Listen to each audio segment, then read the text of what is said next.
SP Riyansh Malik के भीतर जैसे भावनाओं का तूफान उमड़ रहा था। कमरे की हल्की रोशनी में उसकी कसी हुई मुठ्ठियां उसके मन के संघर्ष को जाहिर कर रही थी। उसके विशाल बिस्तर के बीचों बीच 14 बरस की मेहर गहरी और बेखबर नींद में डूबी हुई थी, मानो दुनिया की हर चिंता से परे हो। कुछ ही समय पहले की बात थी जब रियांश अपने करीबी दोस्त के निगाह में गांव गया था। वही उसकी नज़र उस मासूम लड़की पर पड़ी जिसकी बीमार और बेबस माँ समाज के दबाव और हालात के मार झेलते हुए उसका निगाह एक उम्र दराज आदमी से करने जा रही थी। रियांश के लिए ये दृश्य असहनीय था। उसे लगा जैसे किसी नन्ही चिड़िया के पर काटकर उसे पिंजरे में कैद किया जा रहा हो। उस क्षण उसने आवेश में नहीं बल्कि जिम्मेदारी के भाव से निर्णय लिया और समय मेहर से निगाह कर लिया ताकि उसे उस नाइंसाफी से बचाकर एक सुरक्षित जीवन दे सके। शहर लाने के बाद भी उसने कभी उसे अपनी पत्नी की तरह नहीं देखा बल्कि एक अमानत की तरह संभाला। मेहर की कम उम्र, उसकी भोली आंखें, उसका निश्चल स्वभाव, सब कुछ उसे बार बार याद दिलाता था कि वह अभी जीवन की असली समझ से बहुत दूर है। रियांश खुद को हमेशा संयम में रखता, उससे एक तय दूरी बनाकर चलता, क्योंकि वह जानता था कि इंसान कभी कभी अपने ही जज्बातों से हार जाता है। पिछले कुछ दिनों से मेहर का उसके आसपास ज्यादा रहना, छोटी छोटी बातों में उसका सहारा ढूंढना उसे भीतर तक विचलित कर रहा था। उस रात वह बेहद थका हुआ घर लौटा था। थकान इतनी थी कि बिना सोचे समझे वह उसी बिस्तर पर लेट गया जहां मेहर पहले से सो रही थी। नींद में करवट बदलते हुए जब मेहर उसके सीने से आ लगी तो उसके भीतर जैसे बिजली सी कौंध गई। उस मासूम स्पर्श ने उसके भीतर दबे हुए एहसासों को झंझोर दिया, लेकिन अगले ही पल उसका विवेक जाग उठा। उसने खुद को सख्ती से रोका। वह जानता था कि अगर वह एक कदम भी बहक गया तो वह खुद की नजरों में गिर जाएगा। मेहर भले ही कागजों पर उसकी जायज बीवी थी, मगर उम्र और समझ के लिहाज से वह अभी एक बच्ची ही थी। उसे रिश्तों की गंभीरता, जिम्मेदारियों का बोझ और जीवन की सच्चाइयों का अंदाजा नहीं था। रियांश नहीं चाहता था कि जिसे वह जालिमों के चुंगल से छुड़ाकर लाया है वही उसकी नादानी या कमजोरी का शिकार बन जाए। उसने गहरी सांस ली, बड़े स्नेह से उसे अपने सीने से अलग किया, तकिए पर ठीक से लिटाया, उसके ऊपर कंबल डाला और खुद दूसरे कमरे में चला गया। उसने मेहर के लिए अलग कमरा बनवाया था, लेकिन वह कभी कभी अकेलेपन या डर के कारण उसके कमरे में आ जाती थी। रियांश का उससे रिश्ता केवल पति का नहीं बल्कि एक रक्षक का भी था। मेहर उसके दूर के चाचा की इकलौती बेटी थी, वही चाचा जिन्होंने उसके पिता के गुजर जाने के बाद उसे सहारा दिया, पढ़ाया लिखाया, एक काबिल अफसर बनाया और उसे जीवन की राह दिखाई। आज जो भी ओहदा, सम्मान और पहचान उसके पास थी वह उन्हीं की बदौलत थी। जब एक हादसे में चाचा इस दुनिया से चले गए और उसकी चाची ने समाज के दबाव में आकर मेहर का रिश्ता एक बूढ़े आदमी से तय करने की ठानी, तब रियांश के लिए चुप रहना नामुमकिन था। उसे अपनी चाची के फैसले पर गहरा दुख हुआ। वह समझ नहीं पा रहा था कि एक औरत होकर वह मासूम लड़की के साथ ऐसा अन्याय कैसे कर सकती है। हालांकि वह मेहर का सगा महरम नहीं था, इसलिए खानदान वालों ने उसकी बात को ज्यादा अहमियत नहीं दी। सबका तर्क था कि लड़की पराई अमानत होती है, उसे जल्दी विदा कर देना ही बेहतर है, वरना बदनामी का खतरा रहता है। उनके गांव में तो 15-16 साल की उम्र में लड़कियों का निकाह आम बात थी, लेकिन रियांश की सोच अलग थी। वह पढ़ा लिखा, समझदार और जिम्मेदार इंसान था। वह जानता था कि कम उम्र में थोपे गए रिश्ते किसी लड़की की पूरी जिंदगी को अंधेरे में धकेल सकते हैं। उसने परंपराओं, तानों और विरोध के बावजूद खुलकर अपनी बात रखी। उसने मेहर को अपने संरक्षण में लेकर ये साबित कर दिया कि हर परंपरा सही नहीं होती और हर फैसला समाज के डर से नहीं लिया जाना चाहिए।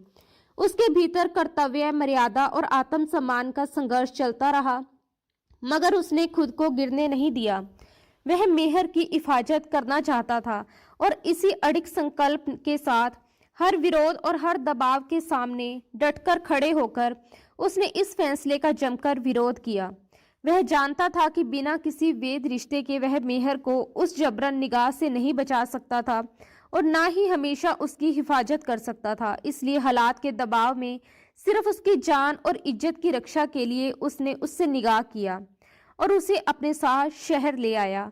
मगर शहर लाकर वह खुद एक ऐसे द्वंद में घिर गया जिसकी उसने कभी कल्पना भी नहीं की थी। मेहर की कमसीनी, उसकी मासूम अदाएं और दुनिया से बेखबर अपनापन उसके लिए एक कठिन परीक्षा बन चुके थे। वह जानता था कि उनके बीच का रिश्ता नाम का सही, मगर उम्र और समझ के फर्क के कारण बेहद नाजुक था। लेकिन जब जब मेहर अपने बचपने में उसकी हदों के बेहद करीब आ जाती, उसका गला पकड़कर लिपट जाती, खिलखिलाकर उसके गाल चूम लेती या रात को डरकर उसके कमरे में आकर उसी के बिस्तर पर सिमट जाती, तब रियांश के लिए अपने जज्बातों को काबू में रखना आसान नहीं रहता था। वह हर बार खुद को समझाता कि ये सिर्फ उसकी मासूम निर्भरता है, मगर भीतर उठती हलचल उसे बेचैन कर देती। उस सुबह भी मेहर चिड़िया की तरह चहकते हुए उठी, जैसे पिछली रात कुछ हुआ ही ना हो, जबकि रियांश का सिर भारी था और मन उलझनों से भरा हुआ। नाश्ते की मेज पर पहली बार उसकी आवाज सख्त हुई, मेहर, तुम अपने कमरे में ही सोया करो। जब तुम मेरे कमरे में आ जाती हो तो मुझे खुद दूसरे कमरे में जाना पड़ता है और मुझे अपने कमरे के अलावा कहीं नींद नहीं आती। उसकी डांट सुनकर मेहर के हाथ थम गए और वह बड़ी बड़ी आंखों से उसे देखने लगी। फिर भोलेपन से पूछ बैठी, आप मुझे अलग कमरे में रखते ही क्यों हैं? मुझे अपने साथ ही रख लीजिए। और जब आप मुझे गांव से लेकर आए थे तब मेरी सहेलियों ने भी कहा था कि अब तुम हमेशा रियांश मलिक के साथ उनके घर में उनके कमरे में रहोगी, क्योंकि हम दोनों का निगाह। वह अपनी बात पूरी भी ना कर पाई थी कि रियांश ने गुस्से में मेज पर हाथ दे मारा और सख्त लहजे में बोला, बस आज के बाद तुम्हारे मुंह से मैं ये शब्द दोबारा ना सुनूं। रियांश ने कठोर स्वर में कहा कि गांव में जो कुछ हुआ था वह केवल परिस्थितियों से बचने के लिए रचा गया एक नाटक था, कोई असली निगाह नहीं हुआ था। ये सुनते ही मेहर की आंखों में भय से आंसू भर आए और उसका चेहरा सहम गया। उसे रोते देख रियांश का दिल पिघल गया। उसने खुद को संयत किया और नरमी से उसके पास बैठकर समझाने लगा, देखो मेहर, तुम गुड्डे गुड़ियों से खेलती हो ना, उनकी निगाह भी करवाती हो। उसके स्नेह भरे सवाल पर मेहर ने सुबकते हुए सिर हिलाया। तब उसने कहा कि हमारा निगाह भी वैसे ही था, तुम गुड़िया और मैं गुड्डा, बस खेल खेल में हुआ एक दिखावा। असल में ऐसा कोई बंधन नहीं है। वह उसके कोमल मन से विवाहित संबंध का बोझ हटाना चाहता था और उसके सरल शब्द सचमुच असर कर गए। मेहर की आंखों में फिर से चमक लौट आई। उसने भोलेपन से पूछा कि आपने पहले क्यों नहीं बताया? इतनी सी बात थी, यूं ही डांट दिया और फिर आंसू पोंछकर नाश्ते में लग गई। उसकी मासूमियत उतनी ही सच्ची थी जितनी गांव की हवा। उसके मन में ये निगाह वाली धारणा निकालना कठिन नहीं था, पर रियांश की असली उलझन अभी भी जस की तस खड़ी थी। वह जानता था कि इस घर में अकेले उसके साथ रहना धीरे धीरे एक भावनात्मक जोखिम बनता जा रहा है। उसने तो सोचा था कि नाम मात्र के निगाह के सहारे वह उसकी हिफाजत करेगा और जब वह समझदार व बालिग हो जाएगी तब उसकी सही जगह निगाह कर देगा। उसे लगा था कि यह एक सीधा साधा समाधान है, लेकिन शहर आकर कुछ ही दिनों में उसे महसूस हो गया कि हालात उतने सरल नहीं जितने उसने समझे थे। अब उसे दूसरों से ज्यादा खुद से डर लगने लगा था, कहीं वह अनजाने में उसकी मासूमियत को ठेस ना पहुंचा दे। यही आशंका उसके भीतर गहराती गई और अंत में उसने तय कर लिया कि मेहर की भलाई इसी में है कि उसे एक सुरक्षित माहौल में रखा जाए। इसलिए उसने मन ही मन निश्चय कर लिया कि वह उसे हॉस्टल भेज देगा और फिर उसने उसे हॉस्टल भेजने का पक्का फैसला कर ही लिया। वह 11वीं कक्षा में पढ़ रही थी और रियांश को यही उचित लगा कि वह अपनी पढ़ाई पूरी करे। दूरी ही दोनों के लिए बेहतर रास्ता थी। अगले ही दिन उसने शहर के प्रतिष्ठित गर्ल्स स्कूल में उसका दाखिला कर दिया, जहां परिसर के भीतर ही सुरक्षित हॉस्टल की व्यवस्था थी। उसने पूरी तसल्ली से स्कूल और हॉस्टल की जांच पड़ताल की। वार्डन और प्रिंसिपल से मिलकर साफ कहा कि मेहर उसकी कज़न है और उसके साथ किसी भी तरह की लापरवाही बर्दाश्त नहीं की जाएगी।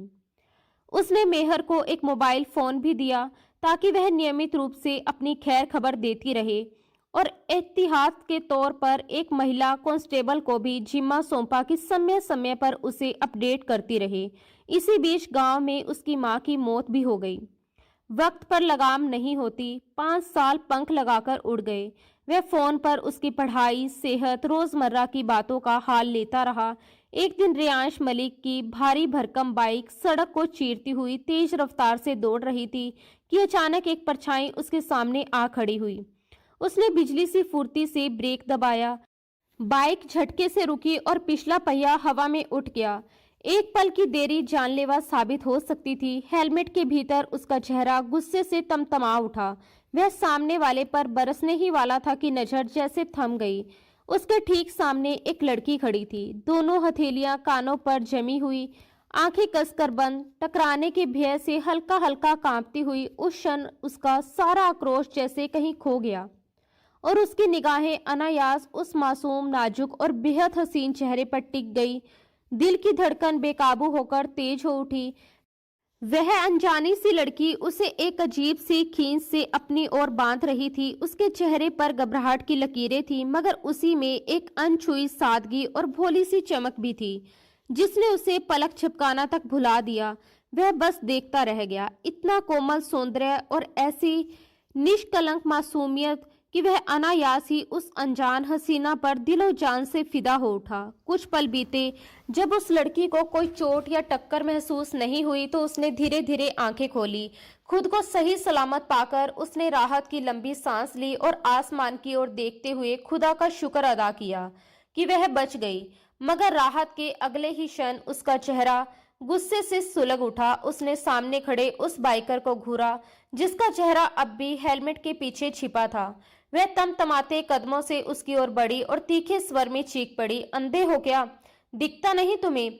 अभी तुम्हारी वजह से मैं मर जाती। जानते हो मुझे अपनी जिंदगी कितनी प्यारी है। मैं अभी मरना नहीं चाहती। अभी तो मेरा निगाह भी नहीं हुआ है। वह नाक चढ़ाए लगातार उसे कोसती रही और अजीब बात यह थी कि उसके गुस्से में डूबी मीठी सुरीली आवाज भी उसके कानों में किसी मधुर धुन की तरह उतरती चली गई। जब उसने गुस्से में कहा कि वह शादीशुदा नहीं है तो ना जाने क्यों रियांश के भीतर एक अनकहा सुकून सा उतर आया। लड़की ने अकड़कर आगे जोड़ा, तुम्हें पता भी है मैं कौन हूँ? मेरा भाई पुलिस ऑफिसर है। ऐसा सबक सिखाएगा कि उम्र भर याद रखोगे। फिर कभी सामने आए तो जेल की सलाखों के पीछे भिजवा दूंगी।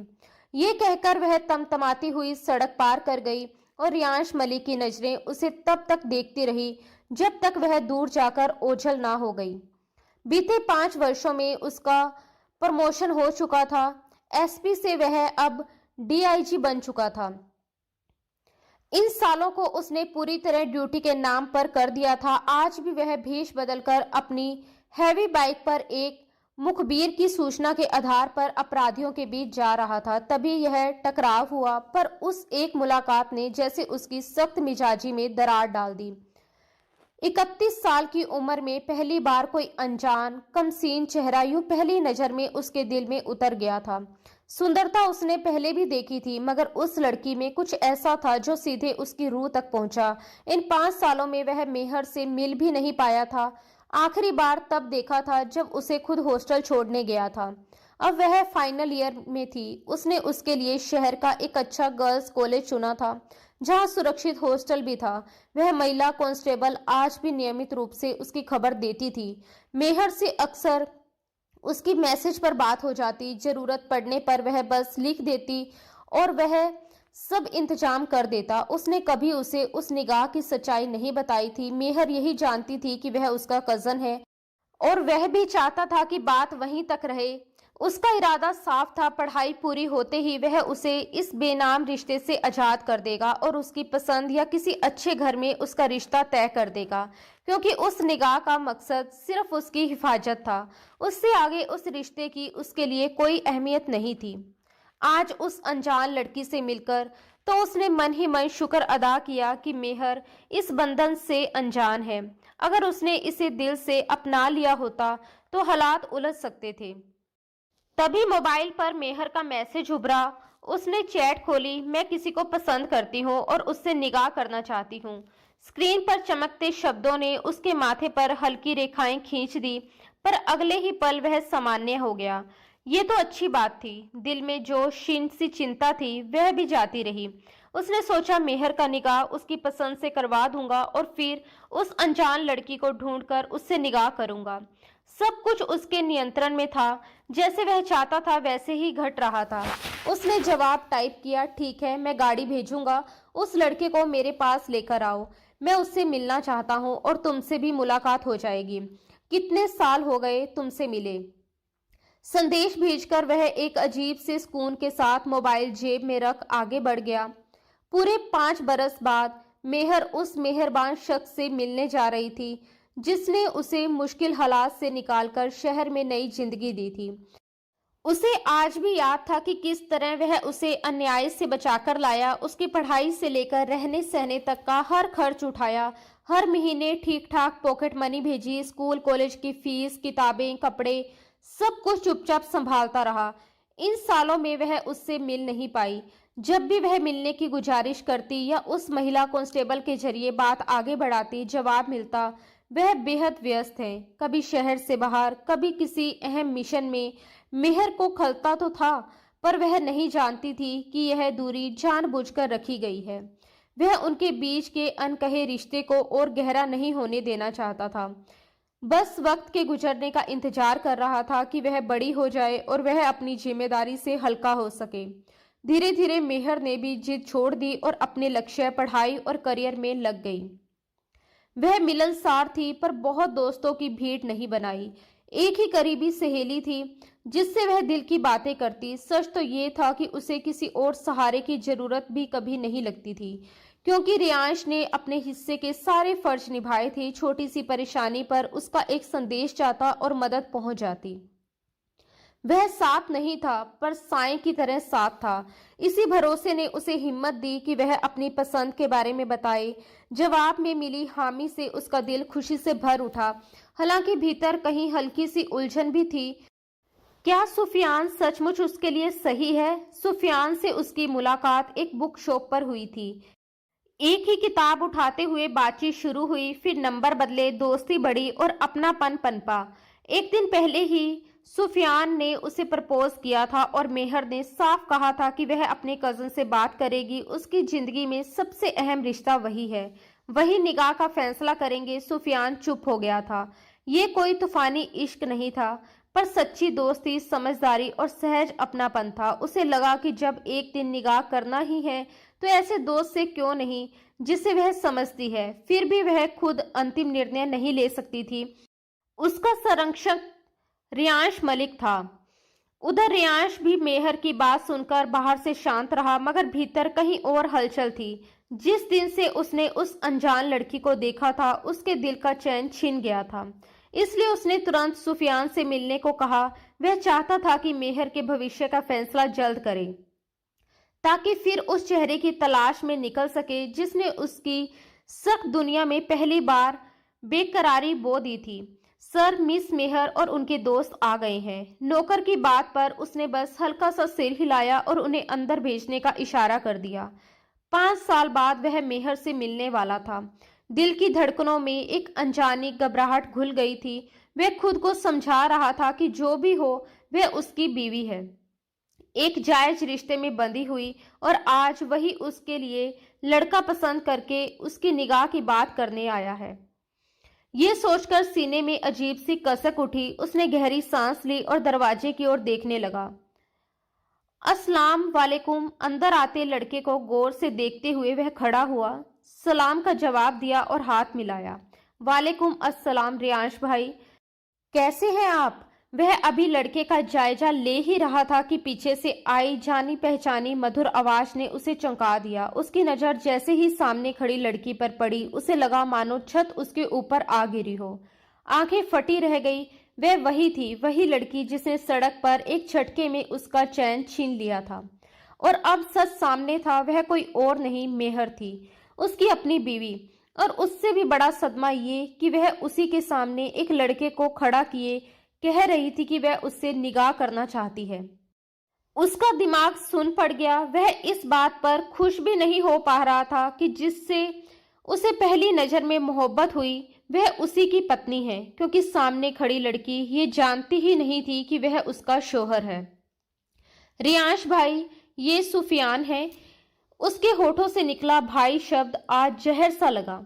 वह अक्सर मैसेज में उसे भाई कहती थी और उसने कभी रोका नहीं, क्योंकि उसने खुद ही इस रिश्ते को नाम देने से बचा रखा था। अब वही चूक उसे भीतर से जला रही थी। काश उसने सच बता दिया होता, काश उसने दूरी ना बनाई होती, काश वह उसे यूं अकेला छोड़कर अनजान ना बना रहता। आज वह उसके सामने किसी और के साथ खड़ी ना होती। उसे लगा जैसे उसने खुद अपने हाथों अपनी जिंदगी पर वार कर दिया हो। सामने खड़ी लड़की, उसकी इज्जत, उसका हक, उसकी मोहब्बत, सब कुछ थी और वह इन सब से अनजान थी। आप ठीक हैं? उसकी आवाज ने उसे होश में लौटाया। उसने मुश्किल से सिर हिलाया। मैं अभी आता हूं, और वहां से निकल गया। कमरे में पहुंचते ही उसका सब्र टूट गया। वह चीजें उठाकर फेंकने लगा। कुछ ही पलों में कमरा अस्त व्यस्त हो गया। उसके भीतर जैसे आग भड़क उठी थी। वह खुद को कोस रहा था। कैसे वह अपनी बीवी को हॉस्टल छोड़कर दूर रहा? क्यों उसे रिश्ते का एहसास नहीं करवाया? अगर वह मिलता रहता, सख्ती करता, सच बता देता, तो आज ये नौबत ना आती। उसके भीतर पागलपन सा उमड़ पड़ा। वह उसे किसी और का होते देखने की कल्पना भी नहीं कर सकता था। नहीं, ऐसा नहीं होगा। तुम सिर्फ मेरी हो, मेरी ही रहोगी। वह बड़बड़ाया। मुझसे गलती हुई, पर अब नहीं। तुम्हें मुझसे कोई जुदा नहीं कर सकता, तुम खुद भी नहीं। उसका वजूद तपते अंगारों सा दहक रहा था। गम, गुस्सा, पछतावा सब एक साथ उमड़ पड़े। मगर सच यही था कि ये सब उसी की चुप्पी और दूरी का नतीजा था। कुछ देर बाद वह भारी सांसें लेते हुए खुद को काबू में लाने की कोशिश करने लगा।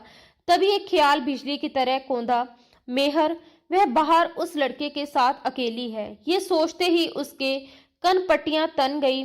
उधर बाहर मेहर और सुफियान असमंजस में खड़े थे और भीतर रियांश के मन में तूफान पूरी ताकत से उठ चुका था।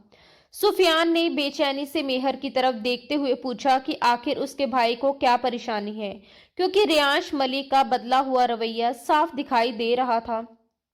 मेहर खुद भी उलझन में थी। फोन पर तो वह उससे बिना हिचक बात कर लिया करती थी, मगर इतने लंबे समय बाद आमने सामने आने पर उसके दिल में अजीब सी झिझक भर गई थी।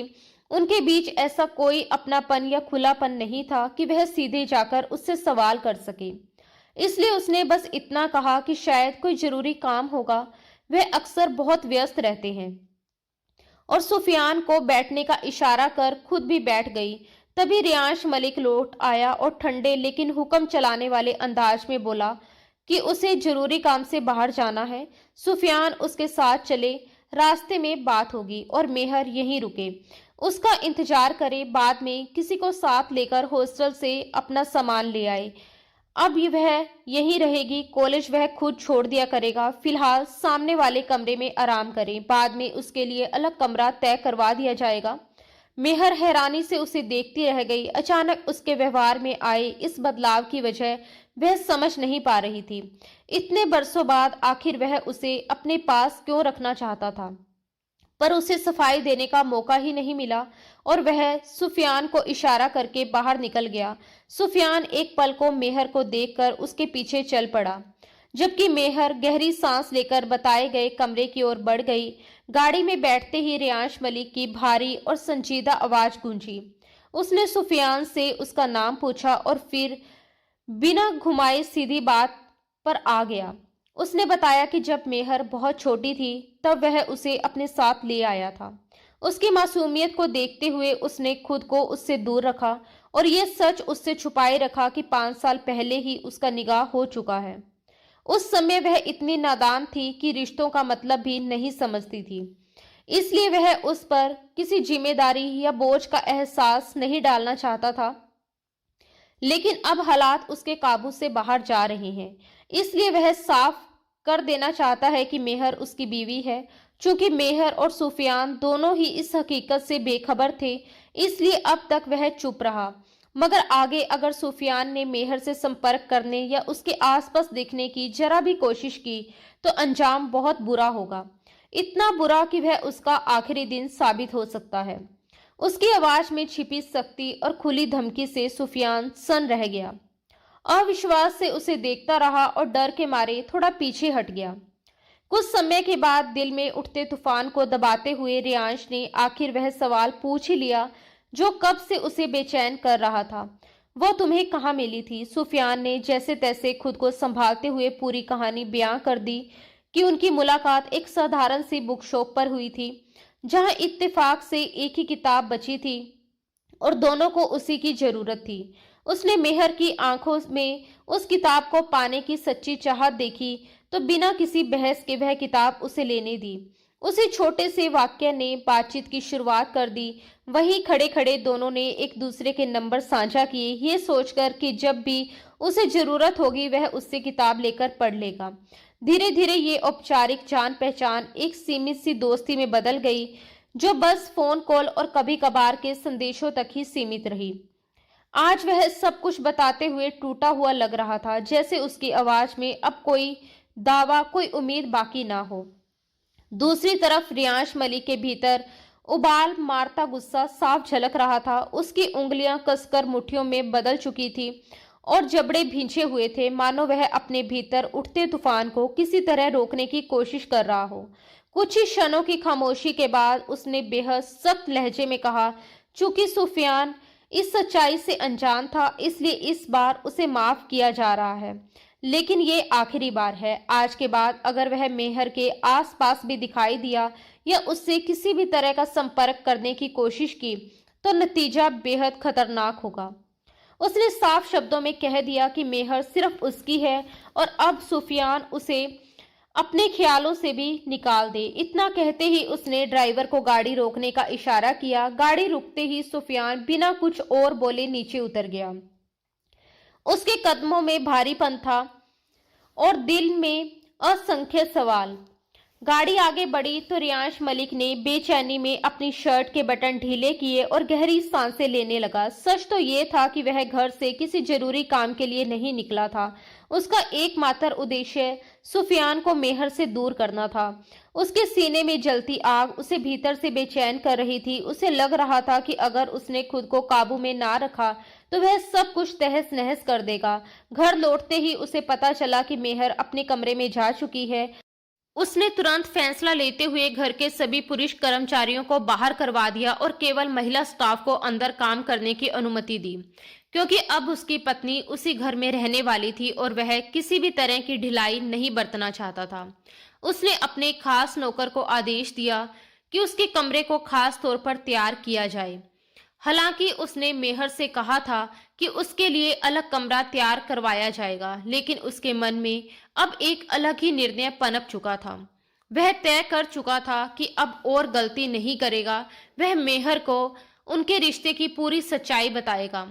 वह जानता था कि ये सब अचानक जानकर उसकी प्रतिक्रिया कैसी होगी। ये कहना मुश्किल है, लेकिन अब सच्चाई छुपाना मुमकिन नहीं था।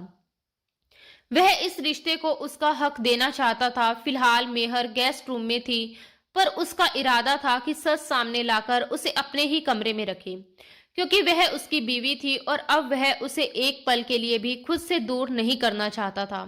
उसे एहसास था कि अतीत में उसकी अपनी गलतियों और डर ने हालात को जटिल बना दिया था, मगर अब वह पीछे हटने को तैयार नहीं था। ये राह आसान नहीं थी। अचानक सच्चाई बताना, फिर उसी के साथ अपने वैवाहिक रिश्ते की नई शुरुआत करना, भरोसा जीतना, ये सब बेहद कठिन था। फिर भी उसके दिल में एक बात बिल्कुल साफ थी, वह मेहर को खो नहीं सकता। उसे ये ख्याल ही बेचैन कर देता था कि कहीं वह फिर उससे दूर ना हो जाए। उसकी धड़कनें इसी डर से तेज थी और इसी बेचैनी ने उसे एक अंतिम निर्णय तक पहुंचा दिया था। आज अभी इसी वक्त वह मेहर को सब कुछ साफ साफ बता देगा कि वो इसका रिश्ते में क्या लगता है। गहरी सोच में डूबा वह तेज धड़कनों के साथ गेस्ट रूम की ओर बढ़ा, जहां मेहर बेचैनी से कमरे में इधर उधर टहल रही थी, मानो किसी अनजाने डर ने उसे घेर रखा हो। रास्ते भर उसके मन में तरह तरह के ख्याल उमड़ते रहे। अगर मेहर ने इस रिश्ते का विरोध किया तो, अगर उसने आजादी मांगी या उससे दूर जाने की बात की तो, उसके भीतर का जुनून उसे खतरनाक फैसलों की ओर धकेल रहा था। वह ठान चुका था कि किसी भी कीमत पर उसे खुद से दूर नहीं जाने देगा। यहाँ तक कि उसने ये भी सोच लिया था कि जरूरत पड़ी तो उसे हमेशा के लिए अपने पास रोक लेगा, मगर उसे खोने का जोखिम नहीं उठाएगा। इस जुनून में वह ये भूलता जा रहा था कि सामने खड़ी लड़की भी एक दिल रखती है। उसकी भी अपनी भावनाएं, अपने सपने और अपनी इच्छाएं हैं। वह अपनी जिद और अधिकार की भावना में उसकी मर्जी को नजरअंदाज करने की सोच रहा था, जो पूरी तरह गलत था। फिर भी उसने मन ही मन फैसला कर लिया था, चाहे उसकी रजामंदी से या उसके खिलाफ, उसे रहना उसी के साथ है। दरवाजे पर पहुंचकर उसने हल्की सी दस्तक दी। अगले ही पल दरवाजा खुला और सामने उसका वही मासूम चेहरा था। उसी क्षण उसके भीतर का तूफान जैसे थम गया। वह उसे एकटक देखने लगा, दीवानगी भरी नजरों से, जैसे दुनिया में उससे ज्यादा जरूरी कुछ और हो ही नहीं। उसके मन में ख्याल आया कि आखिर वह इतनी खूबसूरत क्यों है। एक मजबूत और सख्त मिजाज आदमी का दिल भी उसके सामने हार जाए। 5 साल का फासला यूं तो बहुत लंबा नहीं होता, लेकिन इन 5 सालों में वह पूरी तरह बदल चुकी थी। कभी डरी सहमी, हर बात पर रो पड़ने वाली, उससे लिपटकर चलने वाली छोटी सी बच्ची अब एक आत्मविश्वासी और बेहद हसीन युवती बनकर उसके सामने खड़ी थी। उसकी सुंदरता पहले भी कम नहीं थी, मगर अब उसमें एक परिपक्व निखार आ गया था, जिसने उसे और भी आकर्षक बना दिया था। शायद इसी बदलाव की वजह से वह उसे उस दिन पहचान नहीं पाया था। उसने अपना रंग, रूप और अंदाज बदल लिया था, मगर अगर कुछ नहीं बदला था तो वह थी उसके चेहरे की वही मासूमियत, जो आज भी पहले जैसी ही थी। वह दरवाजे पर खड़ा उसे यूं ही देखता रहा कि मेहर खुद असहज होने लगी। आखिर वह उसे इस तरह क्यों देख रहा है। वह घबराकर उसे पुकार बैठी, रियांश भाई, और यही शब्द उसके सीने में तीर की तरह चुभ गया। उसने एक पल के लिए आंखें बंद की, फिर खोली। गले में कड़वाहट उतर आई। आज तक किसी संबोधन ने उसे इतना आहत नहीं किया था जितना इस एक शब्द ने कर दिया। खुद को संभालते हुए उसने भारी स्वर में कहा, मुझे तुमसे बात करनी है। मेहर दरवाजे के ठीक बीच में खड़ी थी और वहीं से बोली, जी कहिए। उसके इस भोलेपन पर उसने हल्की सख्ती में उसका बाजू पकड़कर उसे एक और किया और कहा, अंदर बैठकर बात करते हैं। जैसे ही वह कमरे में दाखिल हुआ, मेहर को एहसास हुआ कि वह दरवाजे के बीच में खड़ी थी। उसे लगा था कि शायद वह यूं ही कोई छोटी सी बात कहकर लौट जाएगा, क्योंकि पहले भी उनके बीच अक्सर मोबाइल चैट पर ऐसी ही छोटी मोटी बातें हुआ करती थी। उसने कभी सोचा ही नहीं था कि आज वह कोई लंबी और गंभीर बातचीत करने आया है। अंदर आकर वह कुछ पल चुप रहा, फिर गहरी सांस लेकर बोला, देखो मेहर, आज जो मैं तुम्हें बताने जा रहा हूं, शायद तुम उसे आसानी से स्वीकार ना कर पाओ। मैं अभी तुम्हें ये सब बताने वाला भी नहीं था। वह वाक्य अधूरा छोड़कर खामोश हो गया। सच तो ये था कि वह ये राज कभी खोलना ही नहीं चाहता था, मगर हालात और उसके भीतर की बेचैन मोहब्बत उसे इस मोड़ पर ले आई थी जहां सच छुपाना अब मुमकिन नहीं था। उसने रुक रुक कर कहना शुरू किया कि आज जो कुछ हुआ, उसके बाद उसे एहसास हो गया कि वह ये बात अब और नहीं छुपा सकता। उसे ये जानने का पूरा हक है। विडंबना ये थी कि वही डीआईजी रियांश मलिक, जिसके सामने बड़े बड़े अपराधी खड़े होने से पहले कांपते थे, जिसकी आवाज सुनकर सन्नाटा छा जाता था, आज एक नाजुक सी लड़की के सामने अपने शब्द तलाश रहा था। वह बार बार अपनी बात अधूरी छोड़ देता, फिर खामोश हो जाता, जैसे हिम्मत जुटा रहा हो। उधर मेहर उलझी और अनजान निगाहों से उसे देख रही थी, ये समझने की कोशिश में कि आखिर ऐसी कौन सी बात है जो इतने सालों से उससे छुपाई गई और जिसे आज अचानक इतनी भूमिका बांधकर बताया जाने वाला है। उसके चेहरे के हाव भाव साफ बता रहे थे कि वह जो कहने जा रहा है वह बेहद अहम है। उसने ठहरकर कहा, 5 साल पहले की बात है। शायद तुम्हें याद हो, शायद ना हो। मैं एक दोस्त के निगाह में गया था। वहीं मुझे पता चला कि तुम्हारी माँ तुम्हारा निगाह एक उम्रदराज आदमी से तय कर रही है। उस समय तुम बहुत मासूम और नासमझ थी, और तुम्हारी इसी मासूमियत का फायदा उठाकर वह पैसों के लालच में तुम्हें उस आदमी के साथ बांध देना चाहती थी। शुक्र है मुझे समय रहते सब मालूम हो गया। जब मैंने दखल दिया तो पता चला कि खानदान के कुछ और लोग भी इस फैसले से पूरी तरह सहमत थे। उनका कहना था कि तुम्हारा कोई सहारा नहीं है, इसलिए तुम्हारा निकाह कर देना ही बेहतर है। मैं इस फैसले के सख्त खिलाफ था, लेकिन उन्होंने साफ कह दिया कि ना मैं तुम्हारा वली हूं ना महरम, इसलिए मुझे इस मामले में बोलने का कोई हक नहीं। ये बड़ों का फैसला है और मैं उस पर सवाल नहीं उठा सकता। उसने बताया कि उसने बहुत बहस की, बहुत समझाने की कोशिश की, मगर जब कोई भी मानने को तैयार नहीं हुआ तो उसे वह कदम उठाना पड़ा जो वह कभी नहीं उठाना चाहता था। तुम्हें उस हालात से बचाने के लिए मैंने तुमसे निकाह कर लिया। ये कहकर वह चुप हो गया। वह नहीं चाहता था कि मेहर उसे गलत समझे। वह चाहता था कि उसे ये मालूम हो कि उसने उसकी हिफाजत की थी, उसकी जान बचाई थी। वह उसका मुहाफिज, मददगार और मोहसिन है, ताकि उसके लिए इस रिश्ते को स्वीकार करना आसान हो सके। इसलिए उसने वह सब सच उसके सामने रख दिया जिसे बताने का उसने कभी इरादा नहीं किया था। मगर जैसे ही उसने उनके रिश्ते की हकीकत बयां की, मेहर के लिए वह पल किसी धमाके से कम नहीं था। वह अविश्वास से आंखें फैलाए उसे देखती रह गई, उसी इंसान को जिसे वह पिछले 5 साल से अपना भाई मानती आई थी। उसकी भीगी निगाहों का सामना करना उसके लिए मुश्किल हो गया। वह नजरें चुरा गया। उसे लगा जैसे उसकी वह टूटी हुई अविश्वासी नजरें उसे भीतर तक घायल कर रही हैं। तभी मेहर के होठों से कांपती आवाज से निकला, रियांश भाई। यही शब्द उसके लिए अंतिम वार साबित हुआ। उसने आंखें बंद कर ली, मानो किसी ने सीधा खंजर उसके सीने में उतार दिया हो। मेहर कांपती आवाज में बोली, ये आप क्या कह रहे हैं? वह गहरी सांस लेकर बोला, भाई नहीं हूं मैं तुम्हारा। अब तक मैंने इसीलिए सहन किया क्योंकि मुझे लगा तुम सच्चाई नहीं जानती, इसलिए कभी तुम्हें टोका नहीं। ये कहते हुए वह नजरें फेर गया। एक और झूठ, मोहब्बत उससे क्या क्या नहीं करवा रही थी। वह दबदबे वाली शख्सियत का मालिक रियांश मलिक उस पल बेबसी की हद पर खड़ा था। जो आदमी बड़े बड़े अफसरों को सख्ती से जवाब दे देता था, आज उसी लड़की के सामने नजरें झुकाकर खड़ा था और हालात को संभालने के लिए आधे सच का सहारा ले रहा था। फिर उसने खुद को संभालते हुए ठोस आवाज में कहा, अब मैं तुम्हें सब कुछ बता चुका हूँ। सच यही है कि तुम मेरी बीवी हो, मैं तुम्हारा शोहर हूँ। तुम सिर्फ मेरी हो, सिर्फ मेरी। दोबारा मुझे भाई कहने की गलती मत करना। इस बार उसके शब्द पहले से ज्यादा दृढ़ और सख्त थे, जैसे वह अपने अधिकार को स्पष्ट रूप से जताना चाहता हो। ये आप क्या कह रहे हैं? ऐसा कैसे हो सकता है? मैंने तो हमेशा आपको भाई माना है। आप कैसे मेरे शोहर हो सकते हैं? नहीं, ये मुमकिन नहीं। मेहर की आवाज कांप रही थी। फिर अचानक जैसे उसे उसकी ही बात याद आई। आपने खुद कहा था कि वह निगाह सिर्फ मुझे बचाने के लिए किया था। अगर ऐसा था तो आपके लिए उस निगाह की कोई अहमियत नहीं हुई ना? फिर ये रिश्ता यहीं खत्म हो जाना चाहिए। वह अपनी बात पूरी भी नहीं कर पाई थी कि रियांश मलिक ने उसे सख्ती से बीच में रोक दिया। नहीं, ये नामुमकिन है। उसकी आवाज अब ठंडी लेकिन खतरनाक दृढ़ता लिए हुए थी। हाँ, उस वक्त निगाह सिर्फ तुम्हारी हिफाजत के लिए किया गया था, लेकिन अब तुम मेरी बीवी हो। मैं तुम्हें कभी नहीं छोड़ूंगा।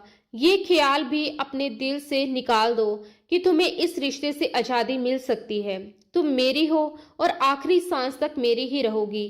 उसके जनूनी लहजे ने मेहर को डरा दिया। वह सहमी निगाहों से उसे देखने लगी। उसने हिम्मत जुटाकर पूछा, अगर ऐसा था तो आपने मुझे मैसेज पर यह सब क्यों नहीं बताया? आपने क्यों कहा कि आप सुफियान से मिलना चाहते हैं?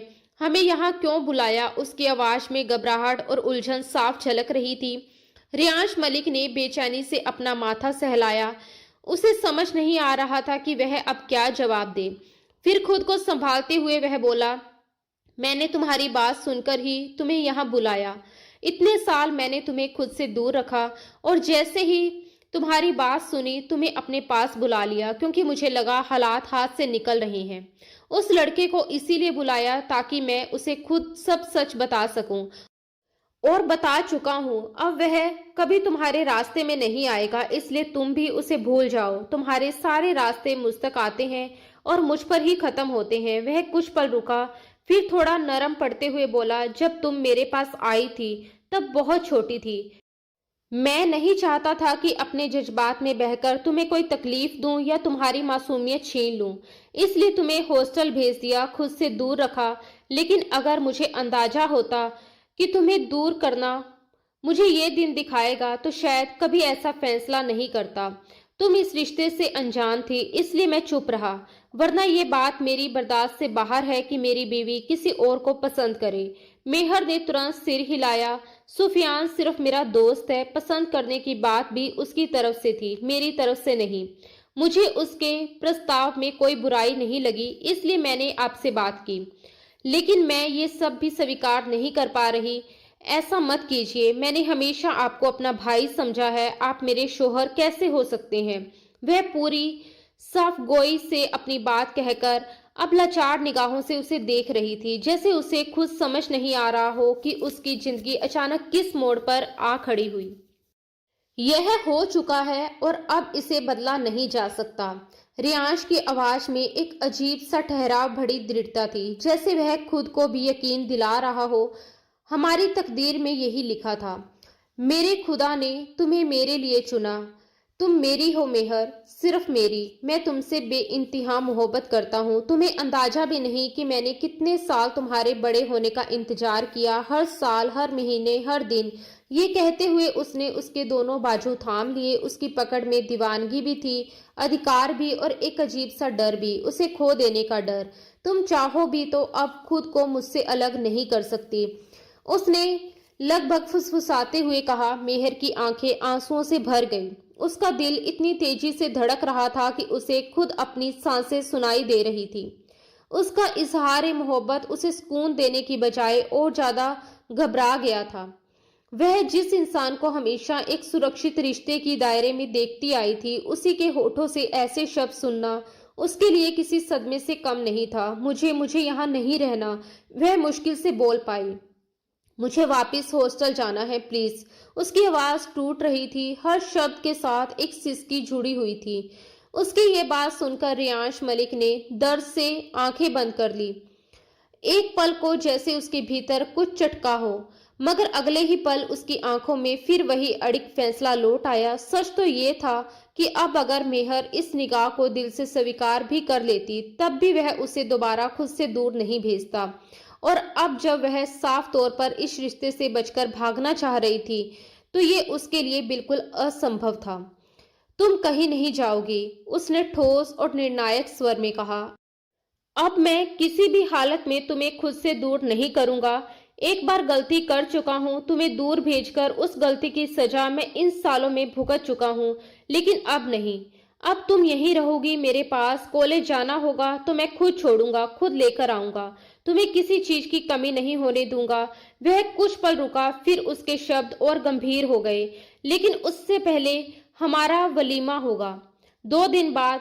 सब तैयारियां शुरू हो चुकी हैं। मैं चाहता हूं कि पूरी दुनिया जान ले कि तुम मेरी बीवी हो, रियांश मलिक की बीवी। मैं ये रिश्ता छुपाकर नहीं रखूंगा। मैं सबको बताऊंगा कि तुम मेरी हो। मेहर ने हैरानी और भय से उसे देखा, जैसे उसके पैरों तले जमीन खिसक गई। वह आगे बोला, ये 2 दिन तुम गेस्ट रूम में रहो, तब तक हमारा बेडरूम भी पूरी तरह तैयार हो जाएगा। वलीमे के बाद मैं तुम्हें अपनी दुल्हन बनाकर अपने कमरे में ले जाऊंगा। ये 2 दिन तुम्हारे लिए हैं, खुद को संभालने के लिए, इस रिश्ते को समझने के लिए, खुद को इसके लिए तैयार करने के लिए। मैं ये सब इतनी जल्दी नहीं करना चाहता था, लेकिन हालात ने मुझे मजबूर कर दिया है। तुमने मजबूर कर दिया है। अब मैं तुम्हें और वक्त नहीं दे सकता। सिर्फ 2 दिन है तुम्हारे पास। सोच लो, समझ लो और इस हकीकत को स्वीकार कर लो। उसकी आवाज में इस बार गुस्सा कम और फैसला ज्यादा था। वह मुड़ा और बिना पीछे देखे कमरे से बाहर चला गया। दरवाजा बंद होने की आवाज के साथ जैसे मेहर के भीतर की आखिरी हिम्मत भी टूट गई। वह वही धीरे धीरे फर्श पर बैठती चली गई, जैसे शरीर में जान ही ना बची हो। उसके कानों में बस एक ही बात गूंज रही थी, 2 दिन बाद वलीमा। तुम मेरी हो, सिर्फ मेरी। उसका दिमाग सुन्न था। जिस इंसान को उसने हमेशा एक भाई के रूप में देखा, उसी के साथ अब उसे पत्नी बनकर रहना है। ये ख्याल ही उसके भीतर तूफान बनकर उठ रहा था। उसे लग रहा था जैसे उसकी अब तक की पूरी जिंदगी एक झूठ पर टिकी थी। उसने घबराकर सुफियान को फोन मिलाने की कोशिश की। उंगलियां कांप रही थी, लेकिन स्क्रीन पर बार बार एक ही संकेत आया, नंबर ब्लॉक किया जा चुका है। वह अब सचमुच अकेली थी, पूरी तरह अकेली। उसकी सिसकियां कमरे की खामोशी में गूंजने लगी। वह अपने घुटनों में चेहरा छुपाकर रोती रही। उसकी सुकून भरी सीधी सादी जिंदगी में ये कैसा तूफान आ गया था, उसे समझ नहीं आ रहा था। किस पर भरोसा करे, किससे मदद मांगे, क्या सही है क्या गलत है। रात गहराती गई मगर उसकी आंखों से नींद कोसों दूर रही। वह कभी बिस्तर पर लेटती, कभी उठकर बैठ जाती, कभी छत को घूरती रहती। हर बार जब आंखें बंद करती उसे वही शब्द सुनाई देते, तुम मेरी हो। उस रात उसने सिर्फ रोकर, सोचकर और डरकर वक्त गुजारा। सुबह होने तक उसकी आंखें सूज चुकी थी, दिल थक चुका था और दिमाग अब भी उसी सवाल में उलझा था। क्या सच में उसकी तकदीर का फैसला कोई और कर चुका है, या अभी भी उसके पास कुछ चुनने का हक बाकी है। अगली सुबह जब हल्की धूप पर्दों की दरारों से छनकर कमरे में दाखिल हुई, तभी दरवाजे पर दस्तक हुई और एक नई नौकरानी ट्रे में नाश्ता लेकर अंदर आई। उसे देखते ही मेहर समझ गई कि ये भी रियांश मलिक के हुक्म पर रखी गई होंगी। उसके होठों तक रियांश भा शब्द आए मगर उसने खुद को रोक लिया। अपनी पलकों को भींचकर उसने सामान्य स्वर में पूछा, रियांश कहाँ है। नौकरानी ने झुककर जवाब दिया, मैडम जी, साहब तो सुबह ही कहीं निकल गए। दरवाजा बंद होते ही कमरे में सन्नाटा छा गया और मेहर के भीतर तूफान उठ खड़ा हुआ। यही तो मौका था, वही एक मौका जिसका उसे इंतजार था। वह इस रिश्ते को, इस बंधन को, इस अचानक थोप दी गई जिंदगी को दिल से कबूल नहीं कर पा रही थी। परसों वलीमा था, यानी उसके पास बस आज का दिन बचा था। अगर उसे जाना था तो अभी इसी वक्त। डर था, अनजाना खतरा था, मगर कैद से आजादी की चाह उससे कई ज्यादा बड़ी थी।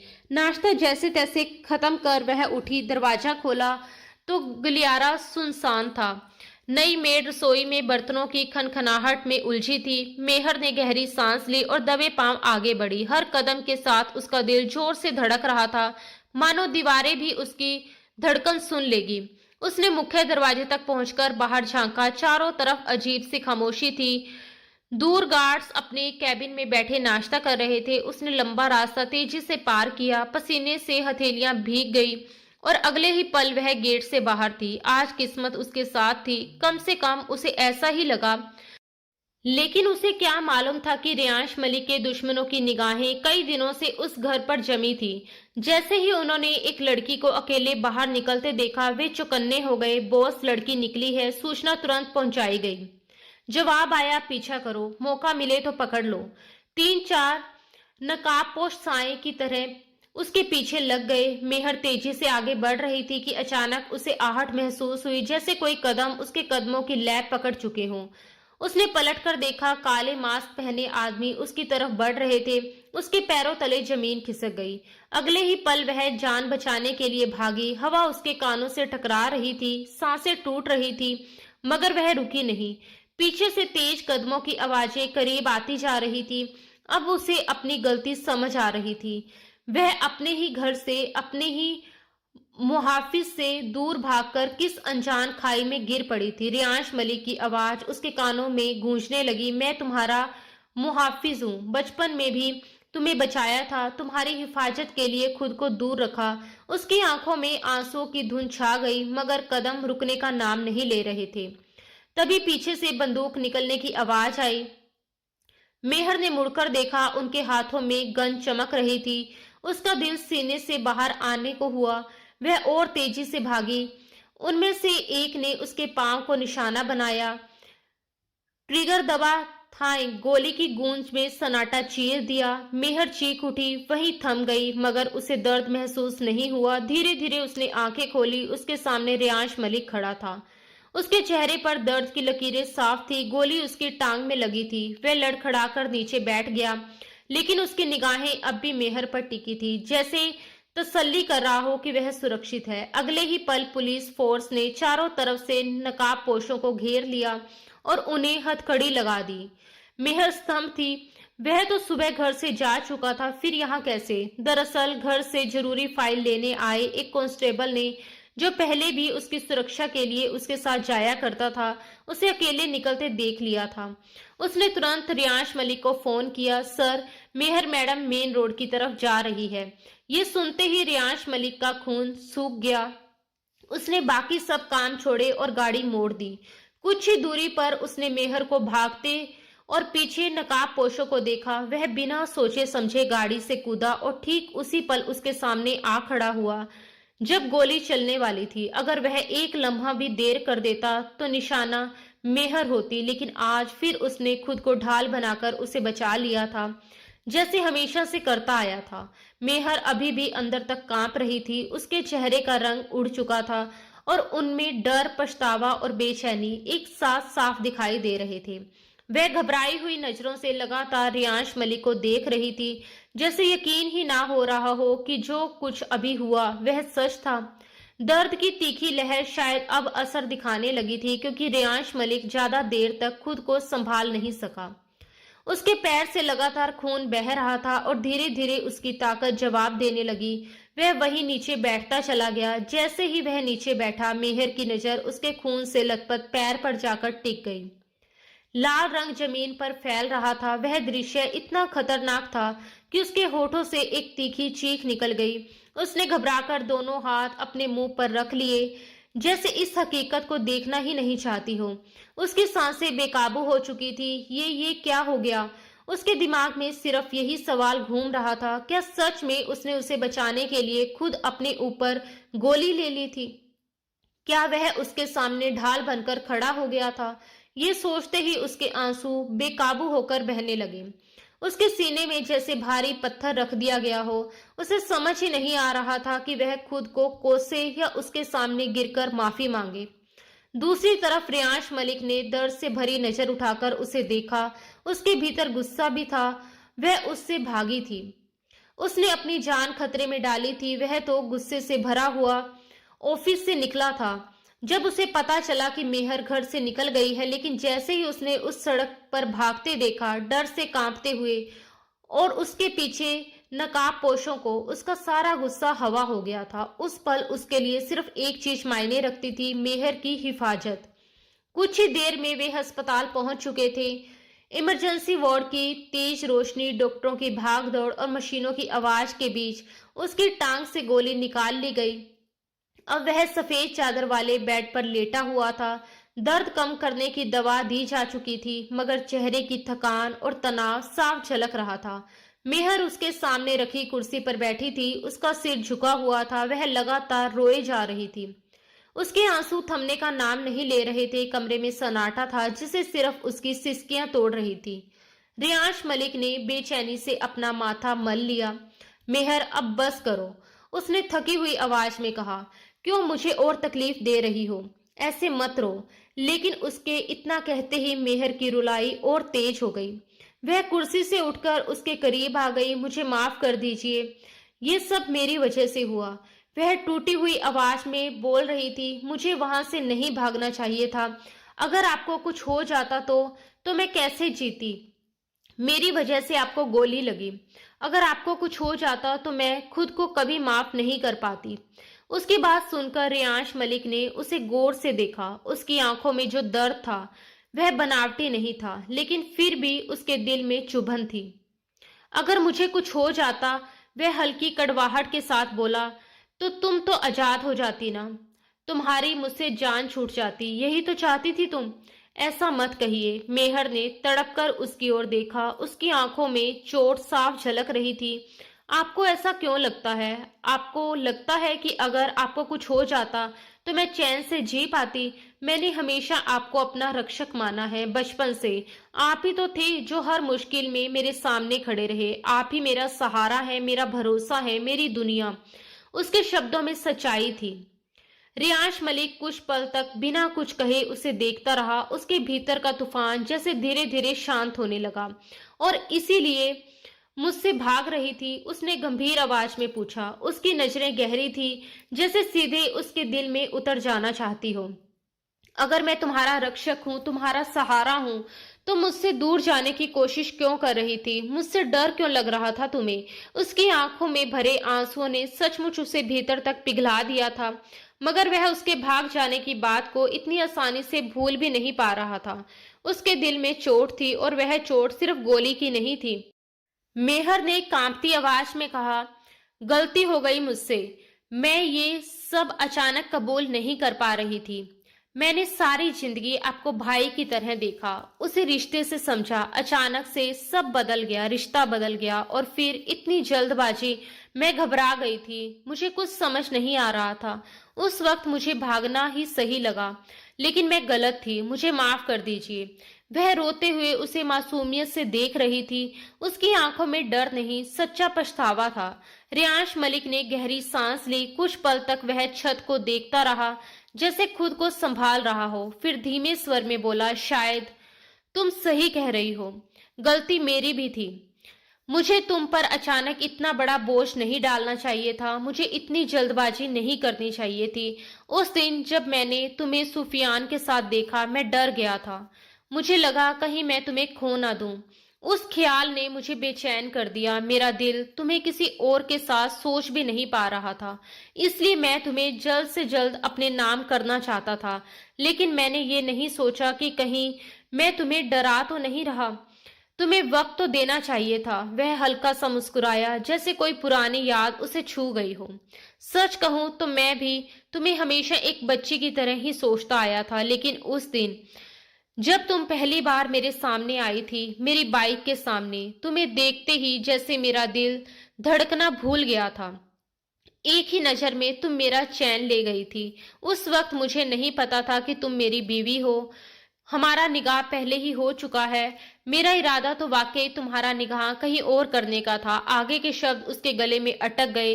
वह कितनी ही बार इस सोच पर खुद को कोस चुका था। इसलिए मैंने तुम्हें उस लड़के के साथ बुलाया भी था। सोचा था तुम्हारी खुशी देख लूंगा, तुम्हें किसी और के साथ खुश देखकर खुद को समझा लूंगा। लेकिन जैसे ही तुम्हें देखा, मेरी पूरी दुनिया हिल गई। उस पल समझ आ गया कि मैं तुम्हें किसी और का होते नहीं देख सकता। तब मैंने फैसला कर लिया कि नहीं, मैं तुम्हें नहीं छोड़ सकता। ये दिल तो सिर्फ तुम्हारा है और तुम मेरी हो, मेरी जायज बीवी, मेरी महरम। मेरी ये निगाह सच में तुम्हारी हिफाजत के लिए कबूल किया था, ताकि तुम्हें कोई नुकसान ना पहुंचा सके। लेकिन अब बात सिर्फ हिफाजत की नहीं रही। अब मेरा दिल तुम्हें खोने से डरता है। मैं तुम्हें खो नहीं सकता मेहर, तुम्हें छोड़ नहीं सकता। बस मुझे एक मौका दे दो। मैं तुम्हें मजबूर नहीं करूंगा, तुम्हें जितना वक्त चाहिए दूंगा। इस रिश्ते को समझने का, अपनाने का जितना भी समय लगे, लेकिन बस एक वादा करो, कभी मुझे छोड़कर मत जाना। अब वह कोई ताकतवर अफसर नहीं लग रहा था, ना ही सख्त मिजाज आदमी। वह सिर्फ एक मोहब्बत में डूबा हुआ शख्स था, जो अपने हिस्से की खुशी के लिए उससे विनती कर रहा था। उसका अंदाज, उसकी आवाज की नरमी और आंखों में झलकती सच्चाई देखकर मेहर का सिर खुद ब खुद झुक गया। उसके दिल में गहरा अफसोस उमड़ आया। उसने अपने ही महरम को कितनी गलत निगाह से देखा था। उस इंसान को जो हर मोड़ पर उसकी हिफाजत बनकर खड़ा रहा, आज उसे साफ दिखाई दे रहा था कि वह कोई जबरदस्ती करने वाला आदमी नहीं था, बल्कि उसकी असल मोहब्बत था। उसका अपना, उसका सच्चा सहारा। कुछ पल पहले का मंजर उसकी आंखों के सामने घूम गया, जब गोली चली थी, जब उसने अपने सामने रियांश मलिक को ढाल बनते देखा था, जब उसके पैर से बहता खून उसने अपनी आंखों से देखा था। उस लम्हे उसके दिल में जैसे कुछ टूटकर बिखरा नहीं, बल्कि जुड़ गया था। उसे पहली बार शिद्दत से एहसास हुआ था कि अगर उस इंसान को कुछ हो जाता तो वह खुद भी जिंदा नहीं रह पाती। अजीब बात थी, उनके बीच कोई लंबी मुलाकातों का सिलसिला नहीं था, ना ही रोज रोज की गहरी बातें, बल्कि कई बार तो महीनों तक आमना सामना भी नहीं हुआ था। फिर भी दिल के किसी कोने में उसका एक अलग ही मुकाम था। शायद ये उसी पाक रिश्ते की तासीर थी, या उसकी बातों की सच्चाई, या फिर वह अनकही डोर जो बहुत पहले से दोनों को जोड़ती आई थी। उसकी तकलीफ पर वह जिस तरह तड़प उठी थी, उससे उसके सारे वहम, सारे डर, सारी उलझने जैसे धुल गई थी। क्या तुम प्लीज मुझे एक मौका दोगी? रियांश मलिक की आवाज में अब अफसरी सख्ती नहीं थी, सिर्फ एक आशिक की बेबसी थी। जैसा तुम कहोगी वैसा ही होगा, मैं तुम्हें मजबूर नहीं करूंगा, बस मुझे छोड़कर मत जाना। एक मजबूत, आत्मविश्वासी नौजवान आज उसके सामने मोहब्बत की भीख मांग रहा था। मेहर ने भीगी पलकों से उसकी ओर देखा। उसके दिल में अब डर की जगह एक अजीब सा सुकून उतर रहा था। उसने धीमे से कहा, मैं बेवकूफ थी, आपसे भागकर मैंने बहुत बड़ी गलती की, लेकिन अब मुझे एहसास हो गया कि आप ही मेरे सब कुछ हैं, मेरे रक्षक, मेरे महरम। मुझे आपकी हर बात पर यकीन है। मैं वादा करती हूँ दोबारा ऐसी गलती कभी नहीं करूंगी। मैं आपके साथ रहूंगी हमेशा, लेकिन इस रिश्ते को दिल से कबूल करने के लिए मुझे थोड़ा वक्त चाहिए। मैं खुद को समझाना चाहती हूँ, अपने जज्बातों को पहचानना चाहती हूँ, और जिस दिन मेरा दिल पूरी तरह इस रिश्ते को स्वीकार कर लेगा, उस दिन मैं खुद आगे बढ़कर आपसे इस रिश्ते की शुरुआत करूंगी। लेकिन प्लीज अभी नहीं। वह सिर झुकाए बोल रही थी, जैसे फैसला उसी पर छोड़ रही हो। रियांश मलिक ने उसकी हर बात गौर से सुनी। उसके शब्द उसके लिए उम्मीद की नई किरण बन गए थे। वह उसके दिल की हालत समझ सकता था। मेरी तरफ से हाँ है, उसने बिना झिझक कहा। तुम्हें जितना वक्त चाहिए ले लो, मुझे कोई ऐतराज नहीं। मैं इंतजार कर सकता हूँ। अगर मंजिल तुम हो। अगले ही पल उसने हल्के से उसका बाजू थामा और उसे अपने पास बिठा लिया। मेहर ने पल भर को झिझक महसूस की, मगर फिर खुद को रोक नहीं पाई। वह उसके सीने से लग गई। कुछ ही दिनों में रियांश मलिक को अस्पताल से छुट्टी मिल गई और वह घर वापस आ गया। घर का माहौल अब पहले से अलग था, शांत और कहीं ना कहीं उम्मीद से भरा हुआ।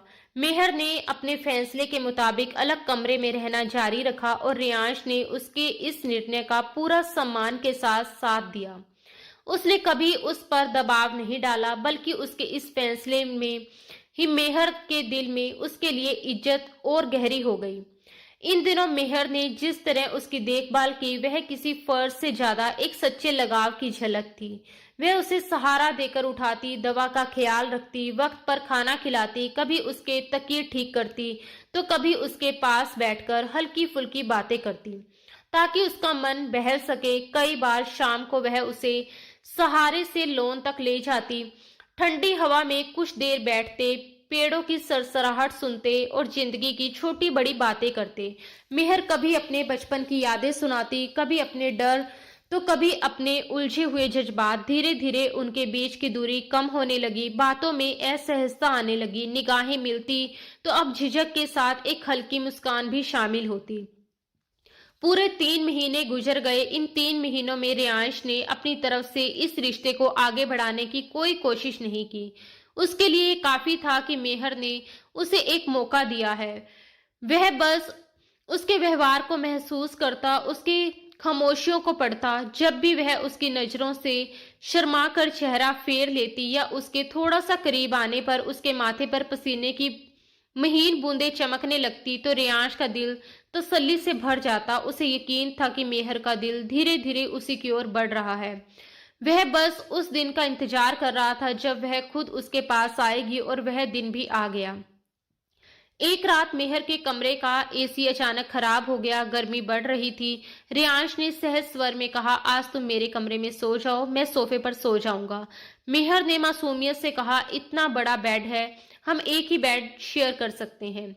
उसकी बात सुनकर रियांश को वहीं 14 साल की मासूम मेहर याद आ गई, जो बिना किसी बनावट के दिल की बात कह देती थी।